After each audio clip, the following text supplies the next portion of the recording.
Good morning, everybody. I'd like to talk about a couple of things today, but the first thing is water.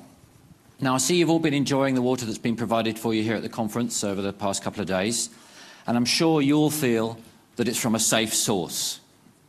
But what if it wasn't? What if it was from a source like this? Then statistics would actually say that half of you would now be suffering with diarrhea.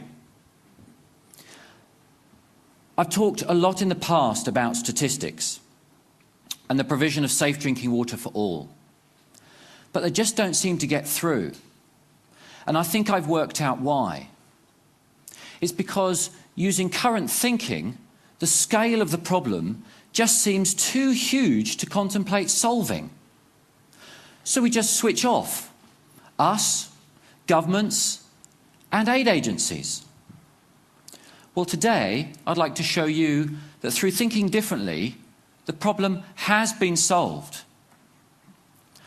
And by the way, since I've been speaking, another 13,000 people around the world are suffering now with diarrhea, and 4 children have just died. I invented Lifesaver Bottle because I got angry.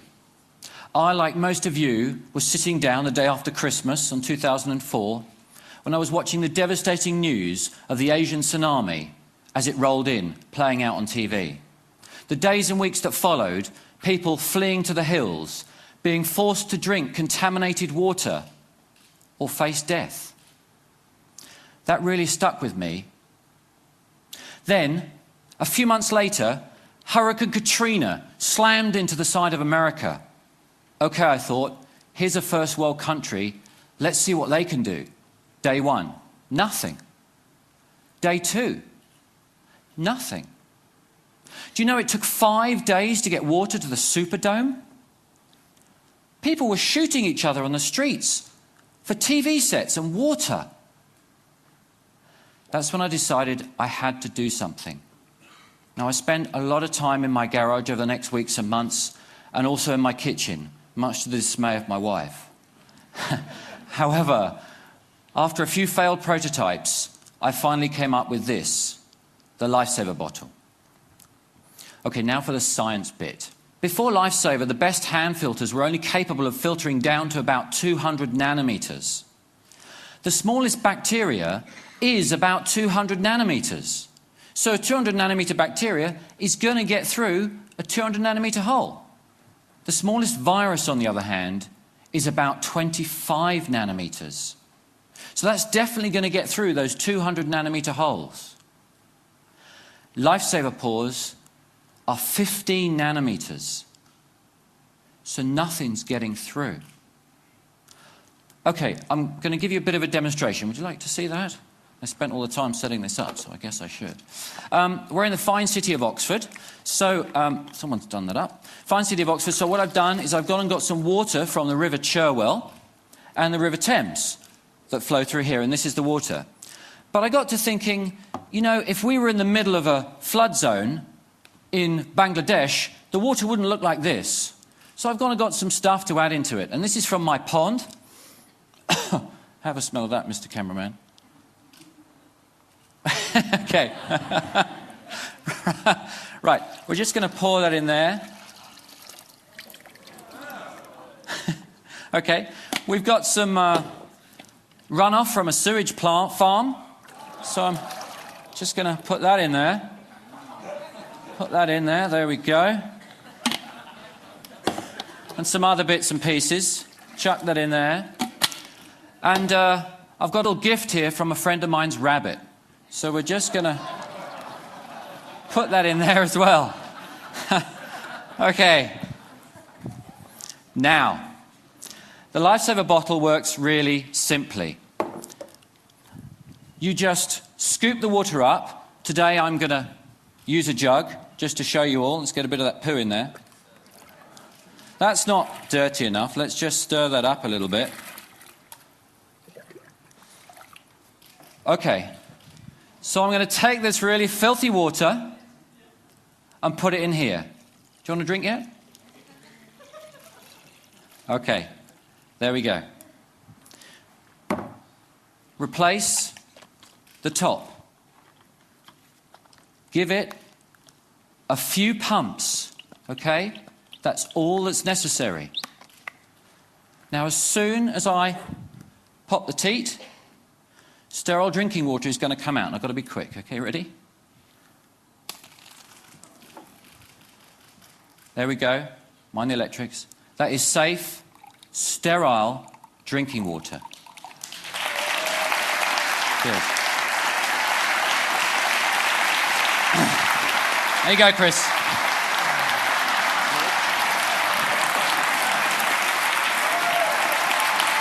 What's it taste of? Delicious. Okay. Let's see Chris's program throughout the rest of the show, okay? Okay. Lifesaver bottle is used by thousands of people around the world. It'll last for 6,000 litres, and when it's expired using fail-safe technology, the system will shut off, protecting the user. Pop the cartridge out, pop a new one in, it's good for another 6,000 litres. So let's look at the applications. Traditionally in a crisis, what do? We ship water. Then, after a few weeks, we set up camps. And people are forced to come into the camps to get their safe drinking water. What happens when 20,000 people congregate in a camp? Diseases spread. More resources are required. The problem just becomes self-perpetuating. But by thinking differently and shipping these, people can stay put. They can make their own sterile drinking water and start to get on with rebuilding their homes and their lives. Now, it doesn't require a natural disaster for this to work. Using the old thinking of national infrastructure and pipework is too expensive. When you run the numbers on the calculator, you run out of noughts. So here's the thinking different bit. Instead of shipping water and using man-made processes to do it, let's use Mother Nature. She's got a fantastic system. She picks the water up from there, desalinates it for free, transports it over there and dumps it onto the mountains, rivers and streams. And where do people live? Near water. All we've got to do is make it sterile. How do we do that? Well, we could use a Lifesaver bottle, or we could use one of these. The same technology in a jerry can. This will process 25,000 litres of water. That's good enough for a family of 4 for 3 years. And how much does it cost? About ½ cent today to run. Thank you. So by thinking differently and processing water at the point of use, mothers and children no longer have to walk 4 hours a day to collect their water. They can get it from a source nearby. So with just $8 billion, we can hit the Millennium Goals target of halving the number of people without access to safe drinking water. To put that into context, the UK government spends about £12 billion a year on foreign aid. But why stop there? With $20 billion, everyone can have access to safe drinking water. So the 3.5 billion people that suffer every year as a result, and the 2 million kids that die every year, will live. Thank you.